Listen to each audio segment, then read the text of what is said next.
I nasceu em Coimbra em 11 de novembro de 1154 e ali faleceu em 26 de março de 1211. Era filho de Dom Afonso Henriques e de Dona Mafalda de Saboia. Subiu ao trono em dezembro de 1185, muito embora tenha começado a governar o reino, primeiro junto do seu pai e depois praticamente sozinho desde 1170.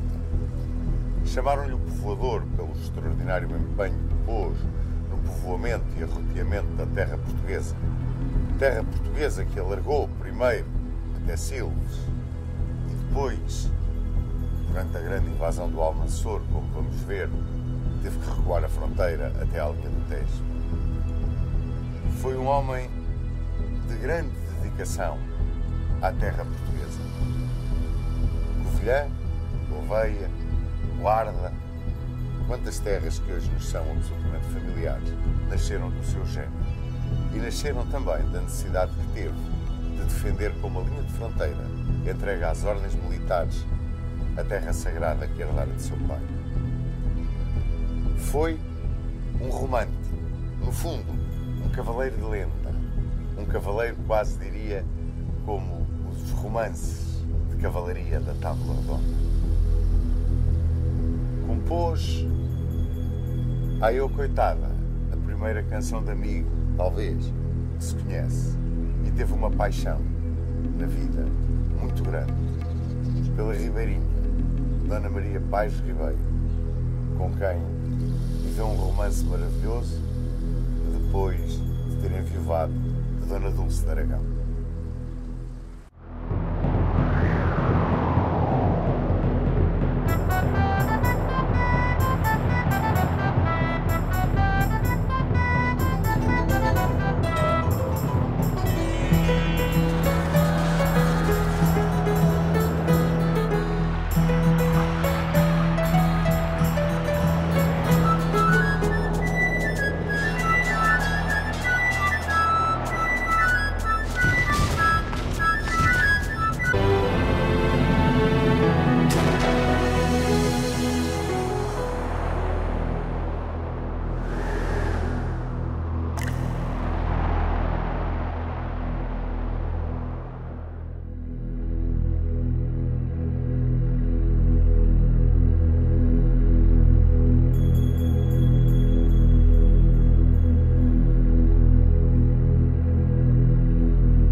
Quando, em 9 de dezembro de 1185, 3 dias depois da morte de seu pai, Dom Sancho I fez a sua entrada solene em Coimbra, como Henriques, depois do desastre de Badajoz, a muita idade que já tinha, os achaques que o levavam tantas vezes às Caldas de Lafões, tinham forçado a que Dom Sancho tomasse conta das rédeas da governação.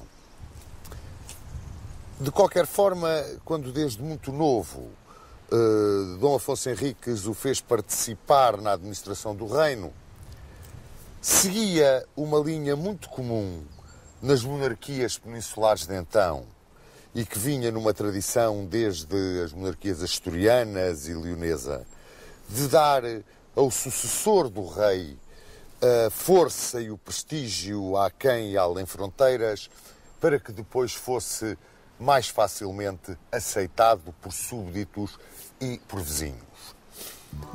Não só estes aspectos pesavam na balança para as decisões reais de Dom Afonso Henriques, mas também o próprio teor da Bula Manifestis Probatum, de 23 de maio de 1179, em que expressamente estava definido que se reconhecia a realeza de Dom Afonso Henriques, confirmava-se a realeza de Dom Afonso Henriques, a ele e aos seus sucessores, e com a confirmação dessa dignidade real, a posse de todas as terras conquistadas ao infiel. Assim, Dom Sancho assumia a realeza de um Estado que estava ainda numa fase de consolidação. Havia mais de meio século que Portugal tinha em Zamora ganho formalmente a sua independência. Eu digo formalmente porque foi quando realmente no panorama peninsular o rei de Portugal foi reconhecido como igual aos demais. E as estruturas em que assentava o governo, essas estavam perfeitamente definidas. O rei consubstanciava o Estado. O Estado ganhava em solidariedade, em espírito de independência, até, eu quase que diria, num espírito quase de uma nacionalidade nascente, em que aqueles que habitavam aquém da fronteira começavam a sentir que além da fronteira estava o estrangeiro. Além da fronteira não pertencia à Grei. A Grei era aquém da fronteira. Começavam, portanto, a criar-se aquelas raízes que são intimamente ligadas à própria natureza do Estado. Sobre este Estado e em toda a sua extensão, a autoridade real que o rei consubstanciava transmitia-se através dos ricos homens, através dos senhores comarcãos e através dos condes fronteiros, aqueles que controlavam, dominavam nas fronteiras. Apoiando o rei, havia duas instituições. Uma, a Cura Régia, onde se juntavam os magnates, os grandes do reino e toda aquele conjunto de funcionários seculares ou eclesiásticos que diretamente serviam o rei. Depois tinha ele uma espécie de um conselho, um conselho real, que era constituído pelo alferes-mor, que comandava o exército no caso do rei não estar presente, por um mordomo-mor, que era, esse mordomo-mor era a principal figura deste conselho, por um vedor da Casa Real e pelo chanceler. O chanceler, que era o guarda dos selos e o notário.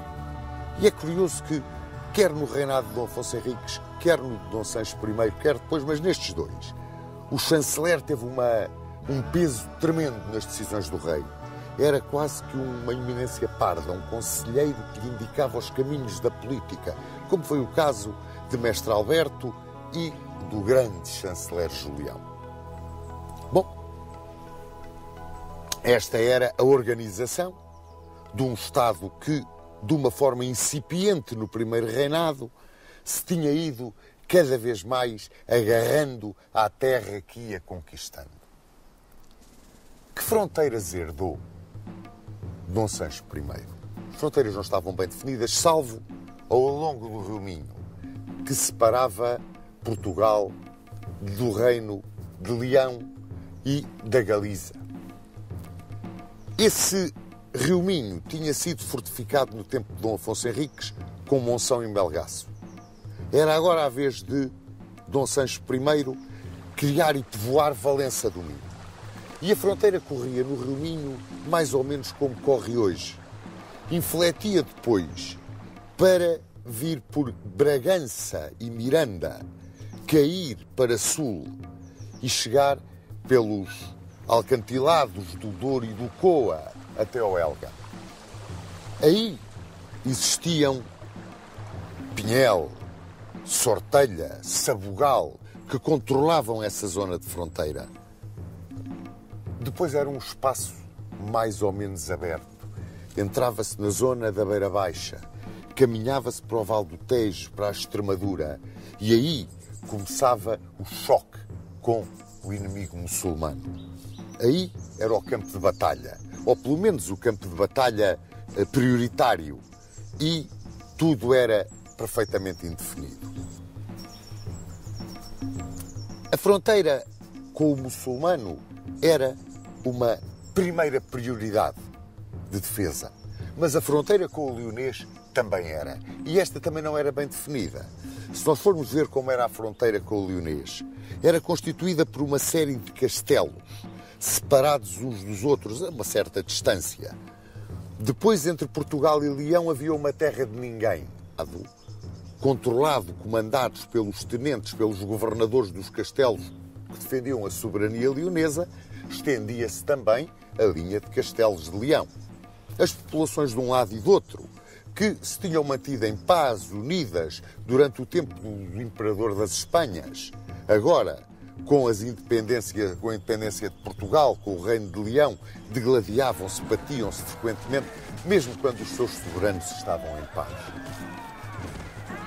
Dentro deste mosaico que vos indiquei, Dom Sancho aproveitou aquele período que, desde a sua ascensão ao trono até 1189, quando foi a tomadia de Silves, foi um período de paz, aqueles 4 anos de paz relativa, porque teve uns atritos sempre com o rei de Leão, Afonso IX. Mas o período de paz relativa foi empregue por Dom Sancho no início da sua magnífica obra de povoamento. Apenas tinha sido delineada no tempo de Dom Afonso Henriques, não havia estruturas, o reino não estava solidamente agarrado ao chão. Então, ele recorreu para fazer esse povoamento aos grêmios municipais. Criou os concelhos. E criou concelhos que iam acompanhados sempre pela respectiva Carta de Foral, que criava muitas vezes o concelho e que era como que um regulamento de obrigações e de regalias dos seus moradores. Conseguia, ao criar estes concelhos, começar a atrair a população que vinha das zonas mais povoadas para as menos povoadas, vindo ocupar estes concelhos que tinham várias características. Havia uns que eram os concelhos mais próximos das fronteiras em guerra, onde os seus habitantes gozavam de grandes regalias e tinham grandes isenções.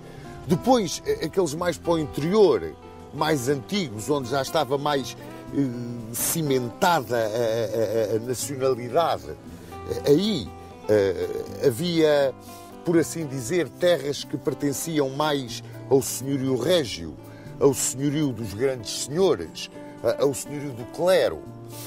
E aí as condições não eram tão boas. Havia também, e isto a título quase de explicação da formação da sociedade portuguesa, sai um bocadinho do âmbito de onde nós queremos bater, mas dando uma ideia de como ela era formada, já não era propriamente, embora com o clero, a nobreza e o povo e o rei no topo, a parte popular já não era tão estratificada. A existência dos homens livres, pela própria natureza da formação de Portugal, a existência dos homens livres, dos semiservos, era mais diluída. O homem livre, aquilo que se chamava o vilão, até por questões de defesa, era mais abrangente. Muito embora, pois, os escravos mouros existiam, claro. Mas estes homens livres que trabalhavam na terra dos senhores e eram pagos ou com uma parte substancial do seu trabalho, do trabalho que dedicavam à terra, eram pagos com parte desse trabalho, eram os tais enfiteutas, ou então recebiam em dinheiro o seu trabalho, eram os assalariados que recebiam o seu soldo. Estes homens constituíam grande parte da força militar do reino. Curiosamente, o estabelecimento do povoamento do reino por Dom Sancho permitiu que em Portugal aqueles que trabalhavam a terra eram aqueles que a defendiam. O bendito chão sagrado da pátria era arroteado pelos mesmos que o defendiam. Isto foi resultado até da pouca quantidade de população. Demograficamente, Portugal era muito fraquinho, não tinha uma grande população. E então houve necessidade para trazer para as zonas mais abertas ao inimigo, para as fronteiras que estavam em maior discussão, foi esta a política de Dom Sancho, trazer populações do interior. Muito embora a ideia de que os territórios tinham sido completamente armados, desertificados por mor da guerra, não é verdadeira. Havia sempre, como disse e muito bem o professor Armando Saraiva, entre mortos e feridos alguém havia de escapar. E ficavam sempre populações ali, naquelas zonas onde o fluxo e refluxo da Reconquista passava ora a um lado, ora ao outro. E foi com base nesses núcleos populacionais que ficavam que se foram criando os concelhos limítrofes, os tais concelhos limítrofes da fronteira. Aqueles que ali ficavam e que lindavam, ficavam no limite com o território que era, por assim dizer, o território inimigo. Para que a população que vinha para arrotear a terra, para ali se colocar, quantas e quantas vezes chamada de origens de presos libertos, de servos a quem era dada a liberdade, que vinham, era uma velha tradição das monarquias cristãs da Reconquista, que vinham ocupar, afinal de contas, os concelhos que estavam em zonas mais perigosas. Havia que lhes dar uma defesa. Bem, essa defesa assentava fundamentalmente nas ordens militares. As ordens militares, ao contrário das mesnadas dos senhores e até das milícias dos concelhos, e eu refiro as mesnadas dos senhores e as milícias dos concelhos porque eram dois dos elementos da hoste real, eram de difícil mobilização. Além do mais, as milícias dos concelhos, que eram formadas pelos vilãos, aqueles que tinham mais capacidade e podiam ter cavalo e podiam ter muitas armas, e os cavaleiros vilãos, a peonagem, os mais pobres do concelho, homens livres, que davam com o seu serviço militar o seu contributo ao engrandecimento da monarquia e à sua segurança, juntamente com os vilãos, não eram pagos, não recebiam soldo. Era, sim, o serviço que eles davam quase como uma contrapartida às terras que recebiam, às doações que lhes eram feitas nos forais. Mas a sua mobilização também era difícil e, sobretudo, porque vinha expresso nos forais, eram obrigados a servir militarmente durante umas quantas semanas por ano, depois não. De maneira que as ordens militares, que eram uma milícia permanente, sujeita a uma disciplina férrea, sempre disponível, eram a grande força de que o rei podia socorrer-se naquele momento do choque com o inimigo ou na segurança daqueles que lhe trabalhavam e faziam prosperar a terra. Porque quanto mais prosperava a terra, mais pessoas para lá vinham, para esses concelhos. E quanto mais pessoas vinham para esses concelhos, maior era a sua milícia. Se maior era a sua milícia, maior era a defesa. E o país deixava de ter a população concentrada naquilo que era o velho Portugal imediatamente saído do condado e começava-se a espreiar pelo novo Portugal que se ia conquistando. As ordens militares a que Dom Sancho recorreu foram, primeiro do que tudo e do que todas, a Ordem do Templo. A Ordem do Templo, sediada já então aqui em Tomar, tinha recebido inúmeras doações. Doações que a obrigavam a agarrar-se à terra com as suas milícias, apoiar as populações que aqui estavam, defendê-las, ajudá-las no arroteamento da terra e vigiar. Eram uns fronteiros que apoiavam o trabalho. Estes templários receberam várias doações, como vos disse, pois Zézer, Daná Velha, Tomar, Almorol, Ega. Eram uma milícia com um espírito muito especial e um carisma muito especial, como vamos ver dentro em pouco. Outra das milícias que Dom Sancho I muito acarinhou foi a de Santiago de Espada. Os espatários de Santiago para aqui vieram em 1170 para Portugal. A esses dou-lhes Palmela, dou-lhes Almada, a Arruda. Outra das milícias, a milícia de Calatrava. A milícia de Calatrava, que um dia havia de ser a Ordem da Viz. Receberam de Dom Afonso Henriques Évora e Dom Sancho I deu-lhes Jurumanha, dava-lhes o serem os fronteiros do Alentejo. Mas também lhes deu terras em Mafra, em Santarém, em Lisboa. A mais velha de todas as ordens militares, a mais antiga, era a Ordem de São João do Hospital. Os hospitalários, aquela que com o andar do tempo foi a Ordem de Malta. Esses receberam terras no concelho de Mação e terras onde fizeram o castelo de Belver. Era uma ordem que tinha também, como depois vamos ver, um espírito muito especial, um carisma muito especial. Temos assim, com base nas ordens militares, nos grêmios concelhios, no incremento do município, nos braços que trabalhavam a terra e que defendiam a grei, Dom Sancho conseguiu agarrar as raízes que serviram para que crescesse a árvore da nacionalidade portuguesa. Foi grande a obra de Dom Sancho. Foi verdadeiramente extraordinária e devemos-lhe muito da identificação que o povo português sempre teve com a sua terra. E mais, a grande união que houve entre a instituição municipal e a coroa. Essa grande união entre a instituição municipal e a coroa, que permitiu à coroa, com base no povo, controlar e estar sempre por cima, ou quase sempre na história de Portugal, do clero e da nobreza, foi um elemento fundamental para a identificação e a manutenção da independência nacional.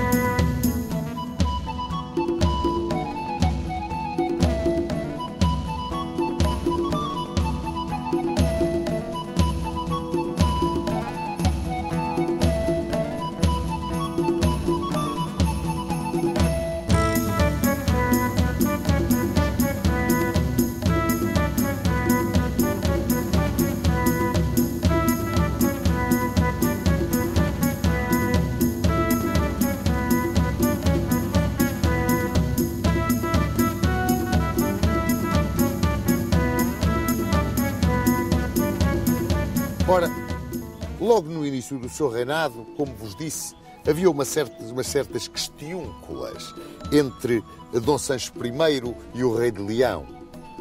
Este rei de Leão era Afonso IX, que acabou por ser genro de Dom Sancho I ao casar com a infanta Dona Teresa. Dom Sancho I era casado, como muito bem se lembram, casou em 1174 com Dona Dulce de Aragão.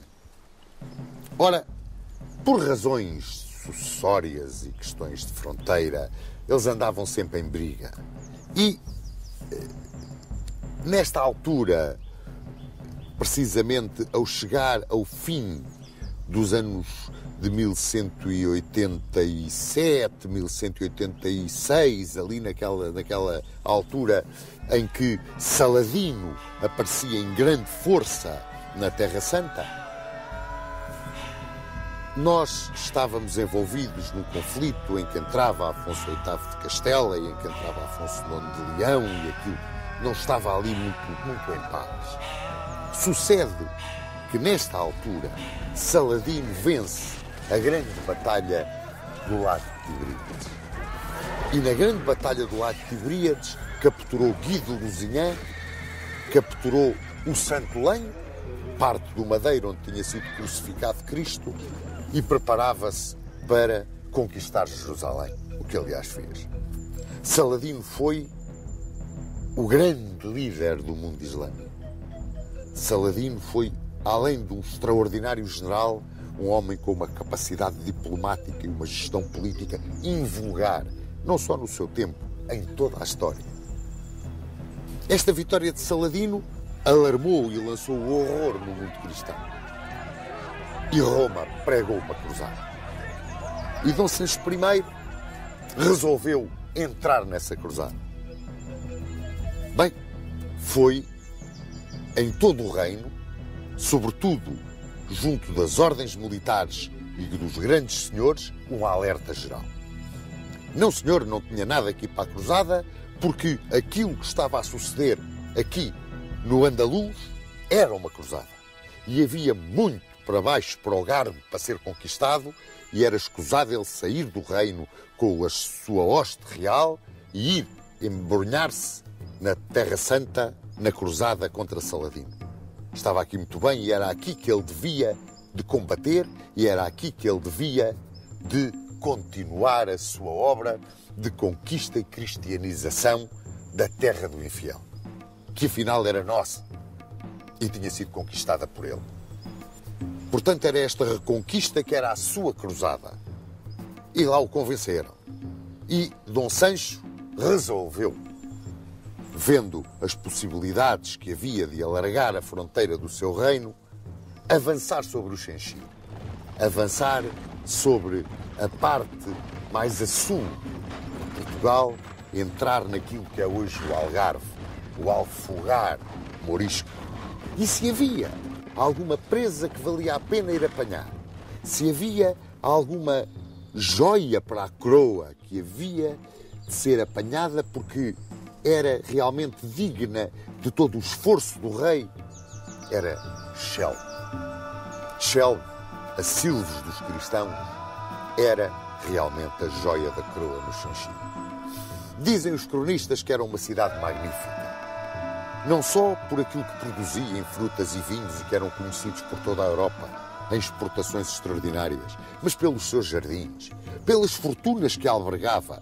Todos os grandes senhores daquela região do Garbo ali tinham as suas casas. Tinha mulheres magníficas, tinha tesouros extraordinários e depois, é claro, engrandeciam tudo aquilo e tornava-se numa lenda, tornava-se em qualquer coisa que era uma miragem, que eles queriam conquistar para ficarem e para saquearem. E por ficarem e saquearem, é nessa altura que passa na costa portuguesa uma esquadra de cruzados.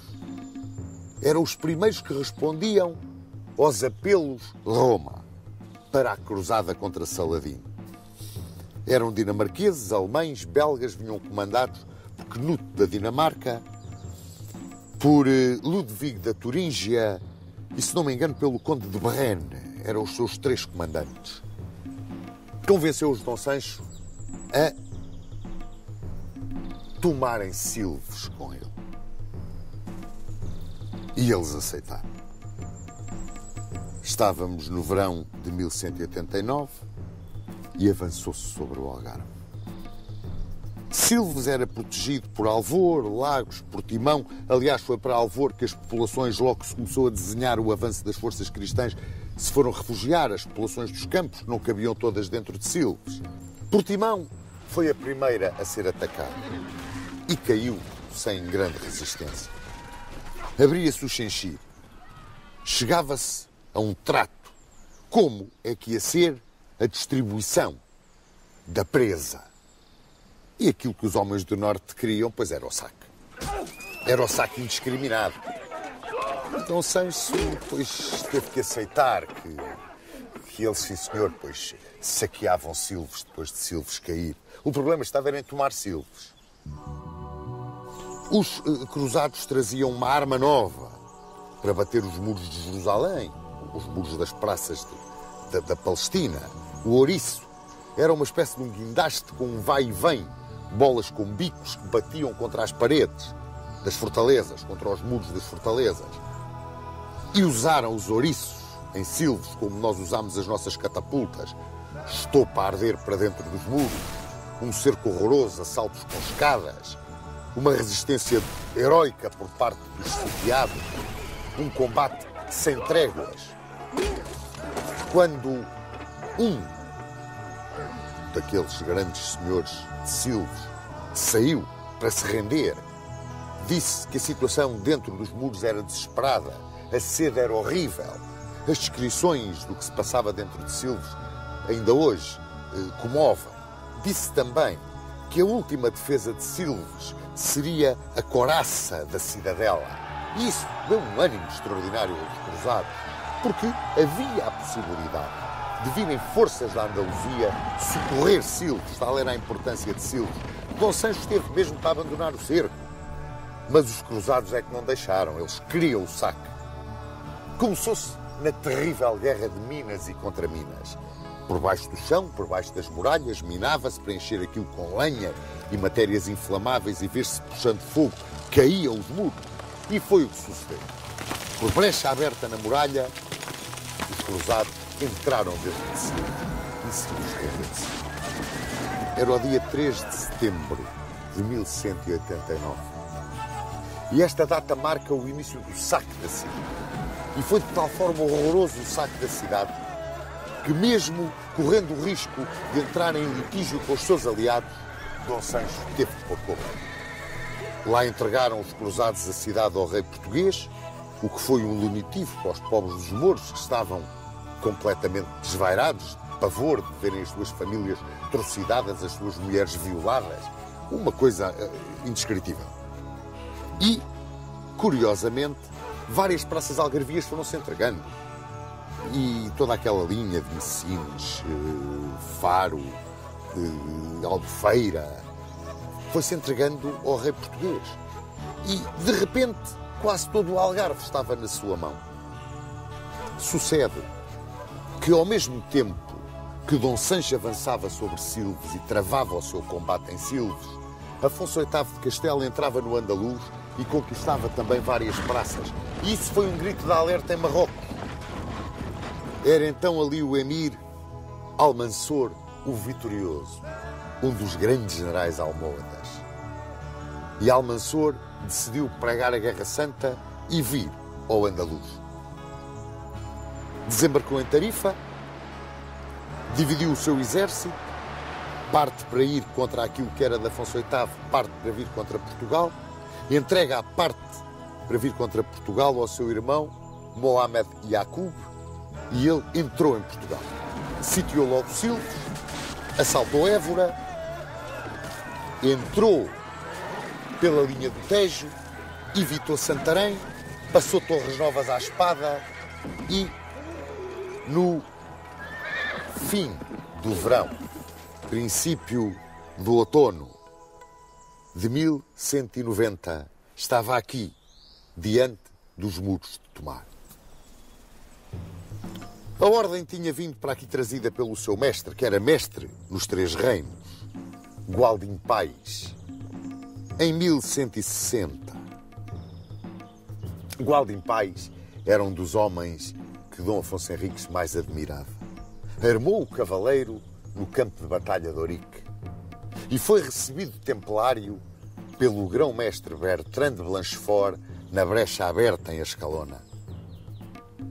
Teve uma carreira militar e eclesiástica ilustríssima. Ele era cavaleiro professo. Os templários tinham os cavaleiros professos, que eram aqueles que podiam ascender aos seus altos postos e que tinham os 3 votos: castidade, obediência e pobreza. E Gualdim Pais era um desses monges guerreiros. Ele aqui estava, mestre dos 3 reinos, Portugal, Leão e Castela, e tinha aqui o seu mestrado em Tomar. E aqui foi cercado. E aqui se defendeu como um leão. O cerco posto pelos almohadas foi épico. E o que é curioso é que neste sítio onde estamos, que é aqui mesmo a 2 passos da Porta do Sangue, foi aqui que tudo se decidiu. Num assalto desesperado lançado contra esta porta do sangue, os templários resistiram, estavam no limite das suas forças, mas a doença graçou entre o inimigo.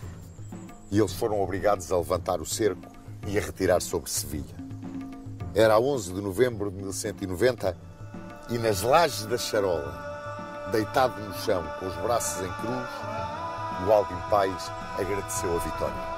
Foi a sua última grande vitória, morreu 5 anos depois.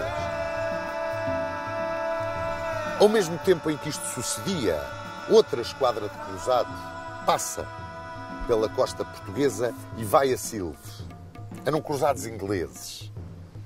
Silves estava cercado, como vos disse. Levantou-se o cerco de Silves à pressa e os cruzados ingleses navegaram para Lisboa. Bom, e a entrada deles em Lisboa foi qualquer coisa de mirambulante. Era aquilo que nós podemos chamar um bando de arruaceiros armado. E tantas malfeitorias fizeram, tantos desacatos arranjaram, que entraram em guerra com a pacífica população lisboeta, ao ponto do próprio rei de Inglaterra verberar o comportamento dos seus vassalos e Dom Sancho I, capturando 600 deles armados, pôde exigir que abandonassem o território português. A saída dos cruzados, o cansaço das tropas, o disseminar agora de uma população que procurava ir para o Xanxir, ir lá para baixo, para onde é agora o sul do Alentejo e o Algarve, levou a que Almansor, com esse dispersar de forças dos cristãos, voltasse à casa. E então, Almansor o Vitorioso realiza aqui, no nosso território, a sua mais brilhante campanha. Apanhou tudo quanto era Garbo, tudo quanto era Alfagar e Alcácer. Chegou ao limite de Belata, a Extremadura e o Ribatejo. Ficou apenas Évora, em posse dos cavaleiros de Calatrava, solitária. Como se isto não bastasse a Dom Sancho, com a linha de fronteira recuada outra vez até ao Tejo, entrou em litígio com a Igreja. O Papa Calixto III resolveu que o rei de Leão, Afonso IX, não podia ser casado com a infanta Dona Teresa de Portugal porque eram parentes muito próximos. Revoltaram-se os dois monarcas, mas o Papa não esteve com meias medidas. Ameaçou-os com o interdito, a excomunhão. Perante esta ameaça, o leonês rompeu o casamento. Ia Dom Sancho I entrar na segunda fase do seu reinado. E entrava nela com um reino ferido pelo gênio militar do Almansor, ele, sem saber bem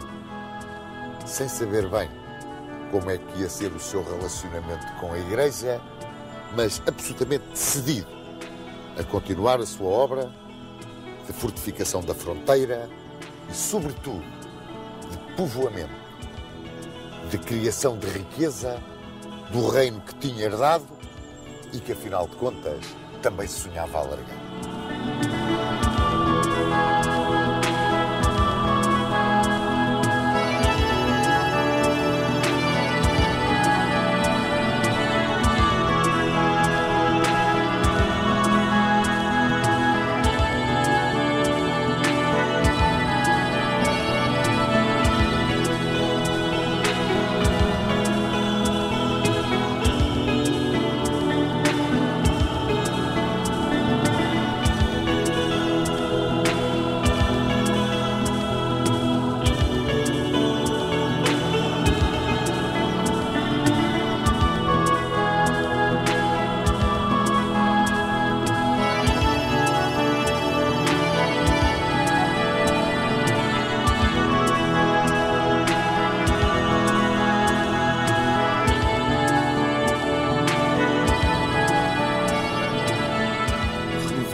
O poder almohade no Garbo, Portugal recuava novamente para a sua linha de fronteira no Tejo. Perdiam-se as conquistas de Dom Sancho I e de Dom Afonso Henriques neste fluxo e refluxo tão característico da Cruzada Peninsular. E em toda a província de Alcácer, apenas Évora ficava como uma ilha ocupada pelos cavaleiros de Calatrava num imenso mar de Moirama. O Garbe era uma das partes do Andaluz. O Andaluz era toda a península, como muito bem sabem. E estava dividido entre as províncias. O Alfagar, que é o Algarve, o Alcácer, que é o Alentejo, e Belata, que era a Extremadura e parte do Ribatejo. Ficava assim Dom Sancho I agarrado a essa linha do Tejo como fronteira que o separava da reconquista do Almanzor. E decidiu voltar-se para o interior do reino. Sabia bem Dom Sancho I que todas as conquistas conseguidas por seu pai e até por ele não tinham uma base sólida. Porque não havia um plano de apoio à conquista e ao povoamento e desenvolvimento que devia de acompanhar essa conquista para que a mesma não fosse infrutífera. Todas as conquistas tiveram por base a fortuna militar, muitas vezes um auxílio estrangeiro, na maior parte das vezes a exploração atempada das dissensões que existiam, primeiro entre os almorávidas e depois entre os almohadas, que eram os grandes inimigos de Portugal. Assim, Dom Sancho resolveu planear a defesa e organização de Portugal, que não existia até então. A defesa resolveu apoiá-la no Tejo e entregá-la às ordens militares do Templo, Hospital, Santiago de Espada e Calatrava. Assim, fez várias doações. Aos Templários, doou terras em Santarém e na Idenha. Aos Espatários, depois doou-lhes o Convento de Santos em Lisboa, terras e a Alcáçova de Santarém. Aos Cavaleiros de Calatrava, Mafra. E aos Cavaleiros do Hospital, terras onde construíram o seu Castelo de Belvedere. Sabia perfeitamente Dom Sancho I que, à sombra das fortalezas e dos mosteiros das ordens militares, conseguia ele estabilizar o povoamento e permitir às populações o arroteamento da terra e a criação da riqueza. E ir assim, estabelecendo um plano de organização das estruturas básicas do Estado para poder consolidar aquilo que, afinal de contas, tinha sido a obra de conquista do seu pai e até a dele. Ao abdicar, por assim dizer, dos títulos de rei de Silves e dos Algarves, ele interiorizava que realmente aquilo que ele era o rei de um Portugal que tinha de reformular toda a sua estrutura interna e tinha de criar riqueza que lhe permitisse lançar-se em novos e até mais brilhantes empreendimentos. Quando, depois de estabelecer essa cortina defensiva agarrada ao rio, se voltou para o interior do reino, tratou de reedificar castelos, como foi o caso do Castelo de Leiria, de construir outros castelos novos, de, em grandes manchas que estavam desertas, que não estavam devidamente arroteadas, de terras da Extremadura e da Beira Baixa, fixar colonos estrangeiros, a quem deu forais de povoação, para os agarrar à terra e dar nervo, consistência a esse polvilhar de vilas e aldeias, os territórios que eram o reino de Portugal. A terras antigas, como o caso depois de Penacova, de Marmelar, de Cavaleiros, pois reestruturou as suas estruturas municipais. Foi dando uma força muito grande ao povoamento do seu território. Quando, neste seu trabalho pacífico, Dom Sancho I estava a entrar dentro de um sistema conduzindo a um resultado extraordinariamente positivo, que afinal ele procurava, rebentou outra vez o conflito na Península dos Almorados. O rei de Castela, Afonso VIII, irrequieto, resolveu invadir a Andaluzia. E de Algeciras lançou um cartel de desafio, como era costume dos cavaleiros da época, ao califa Almanzor. E Almanzor aceitou. E em 1195 invadiu novamente o Andaluz, o que levou Afonso VIII a pedir a coligação de todos os reis cristãos para parar e investir Almohade. Responderam-lhe favoravelmente Portugal e Aragão, mas Leão e Navarra, o ciúme, o medo da expansão castelhana, não só não acorreram ao chamamento, como estabeleceram um pacto de paz com o Almanzor. Em 19 de julho de 1195, junto ao castelo de Alarco, nos Planos da Mancha, travou-se uma batalha terrível para os cristãos. É, talvez, a mais catastrófica de todas as suas derrotas durante a Reconquista.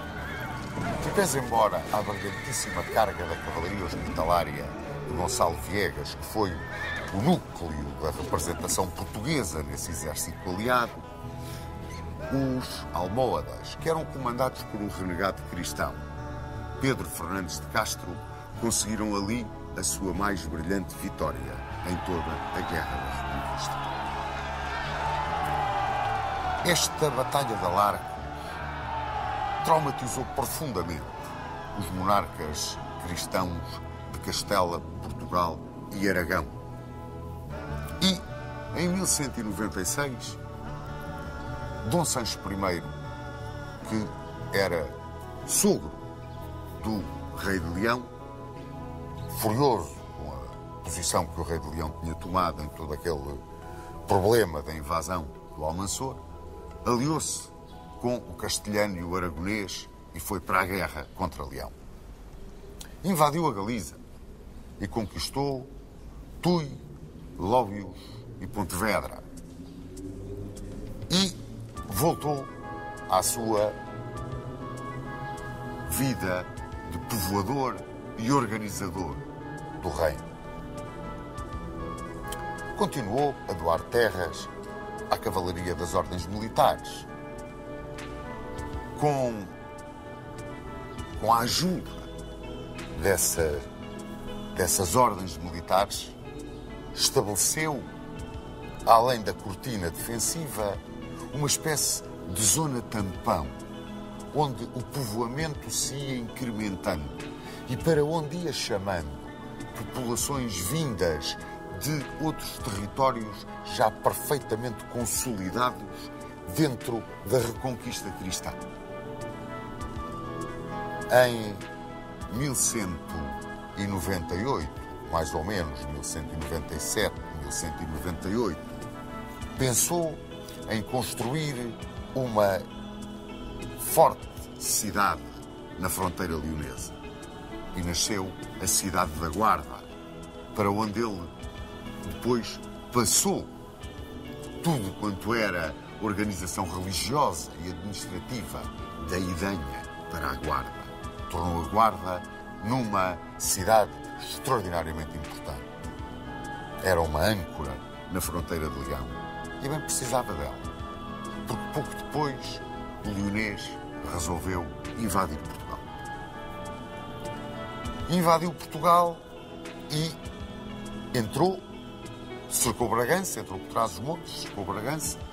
Houve uma série de combates com o exército português e a campanha agravou-se para as forças portuguesas, que, muito perto de Ciudad Rodrigo, foram derrotadas. O que fez com que Dom Sancho perdesse as praças que tinha conquistado na Galiza. E acabava assim, não só o sonho galego de Dom Sancho I, mas também o sonho galego que ele tinha herdado de Dom Afonso Henriques. Esse sonho, bem se recordam, Afonso Henriques tinha de ir para além-mim. Acabava a sua vida de guerreiro e abdicava dos seus sonhos de além-minho e além-coa para se virar definitivamente aos 45 anos para o interior do seu território.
Os mouros iam abandonando de uma forma pacífica muitas terras no Alentejo. Eles tinham grandes dissensões internas, como bem se recorda, e iam avançando as ordens militares pelos territórios que eles iam desocupando e iam se instalando.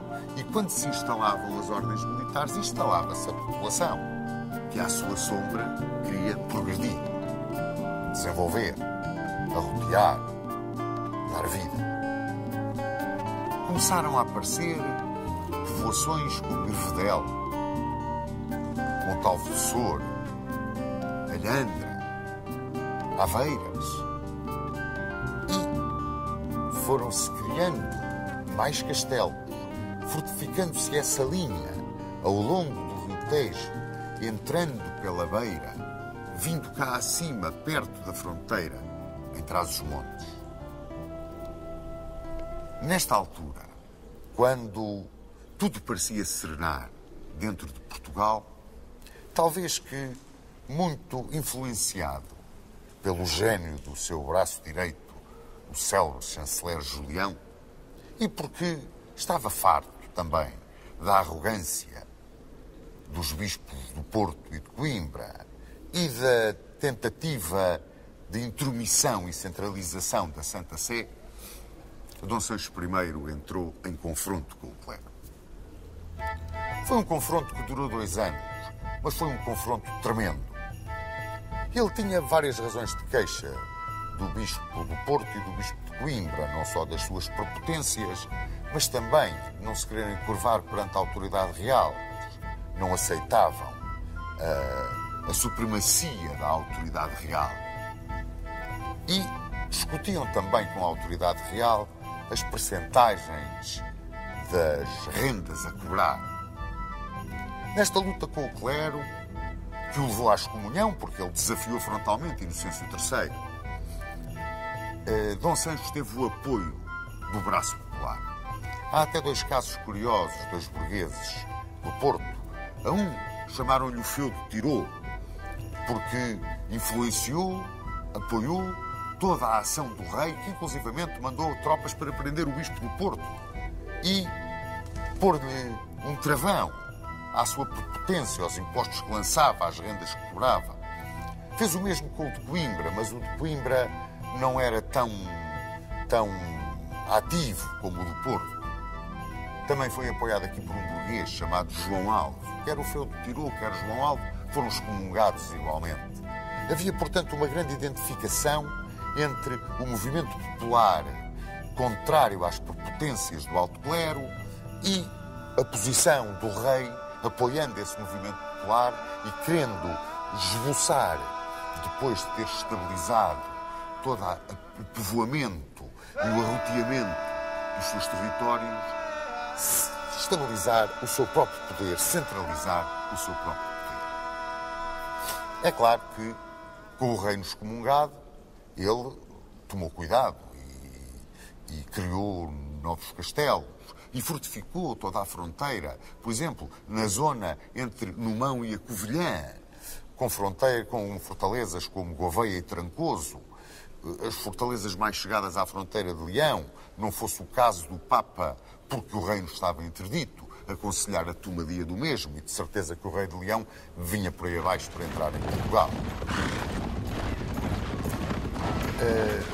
Neste momento do choque com o clero, Dom Sancho criou, com os colonos francos, duas povoações que têm grande fama. Uma é Vila Franca de Xira e outra é Sesimbra. Portanto, não era só com os seus próprios súbditos, era com aqueles que ficavam, muitas vezes, das expedições dos cruzados que ajudavam à conquista, à reconquista cristã, à tomada das fortalezas. Reparem, por falar disto, Dom Sancho estava de tal forma empenhado na sua missão pacífica de organizador, povoador e incrementador de um Portugal novo, que inclusivamente não aceitou entrar da posse de Silves em 1198, mais ou menos, quando uma esquadra de cruzados alemães tomou Silves de assalto. Abdicou de ir outra vez ao sul do Carmo, não se sentiu com forças para o fazer. E não eram só forças militares, eram também a sua própria força física. Isto por volta de 1208, 1209, Dom Sancho sentiu-se adoecer. E tal como seu pai procurou um refúgio e procurou um certo alívio dos seus sofrimentos nas Caldas de Lafões, e também se recolhia nos mosteiros, porque ele, estando de mal com Roma, queria estar de bem com a Igreja Portuguesa. Ele tinha aqui grandes amigos na Igreja Portuguesa. Um deles até se tinha zangado bastante, que era o Bispo de Coimbra. Mas quando se sentiu muito mal, chamou precisamente o Bispo de Coimbra e o Bispo da Guarda e o Bispo de Lamego para que fossem ter com ele, para, juntamente com o alto clero, ele traçar as suas últimas vontades, ao traçar das quais quis que estivesse presente o seu herdeiro e sucessor. Aí fraquejou. Aquele homem de uma fortaleza extraordinária, nos derradeiros momentos fraquejou. Não só com medo do além, que era uma coisa que naquela altura era muito mais marcante do que hoje, embora hoje também exista, mas quis-se pôr de bem com o clero. E, através de doações que fez, quer ao alto clero, quer à alta nobreza, sobretudo aos seus filhos, ele quis tranquilizar o seu espírito e morrer em paz com Deus. As doações que fez partiram o reino, enfraqueceram completamente o futuro herdeiro da coroa. Mas pior ainda, criaram como que um feudalismo contra o qual, o feudalismo do alto clero, ele tanto se tinha batido. O mais emblemático deste feudalismo, o mais emblemático destas doações, foi as doações que ele fez às suas filhas, às infantas. A Dona Teresa doou Montemoro Velho e Esgueira. A Dona Sancha doou Alenquer. A Dona Mafalda, Aroca e Buarque. Aos seus filhos, os infantes Dom Pedro e Dom Fernando e o seu bastardo Martim Sanches, ele doou muito dinheiro, muitos bens, muitas regalias. Foi como que um esboroar, afinal de contas, de toda a sua obra. Até de centralização, ele esboroou-a. Fez um diluir do poder real, do que foi muito aplaudido pelo alto clero e pela alta nobreza. Deixava uma herança muito dura ao seu filho Dom Afonso, que iria reinar a seguir a ele. O seu filho Dom Afonso, que tão amigo era e tanto ouvia o chanceler Julião. Recolheu-se à Alcobaça, humilhou-se perante o bispo do Porto, ao ponto dos portuenses se voltarem a tornar vassalos do bispo do Porto, e preparou-se para morrer em paz com Deus e com a sua consciência, o que sucedeu aqui em Coimbra, em fevereiro de 1211. Está sepultado neste mosteiro de Santa Cruz, ao lado de seu pai, o fundador do reino imortal, Dom Afonso Henriques. E este homem, que compôs música, poesia, que foi um extraordinário organizador, foi um revitalizador do seu domínio, foi um grande amigo do seu povo. Este homem que era, no fundo, um romântico, ficou célebre depois de enviuvar de Dona Dulce de Aragão a sua paixão pela Ribeirinha, e que soube construir as estruturas de base do Estado português, acabou por diluir o poder desse mesmo Estado e deixar ao seu filho um país consolidado, mas pobre. E, sobretudo, uma questão tremenda para resolver: a questão das infantas.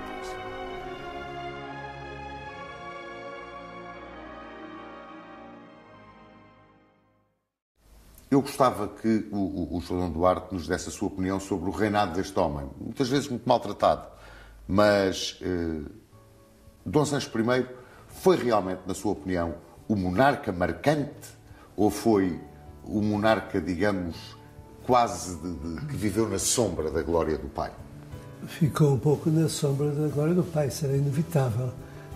Por outro lado, eu tenho uma opinião um pouco divergente da maior parte dos historiadores hoje em dia, no sentido em que, se é importante conhecer a verdade histórica dos factos, é também importante não gastarmos tanta energia, tanto tempo a querer desfazer os mitos, sobretudo os mitos positivos, mitos fundacionais do país. Não é? Quando durante séculos se considerou, por exemplo, as Cortes de Lamego como sendo, enfim, o começo no fundo, da democracia portuguesa, da representação do povo português, que tomou ali decisões, e depois vem historiadores a dizer nunca houve Cortes de Lamego. O que é que interessa? Quer dizer, interessa que, se nós acreditamos e baseamos o nosso comportamento futuro nelas, enfim, não se deve mexer nestes mitos históricos dos povos, não é?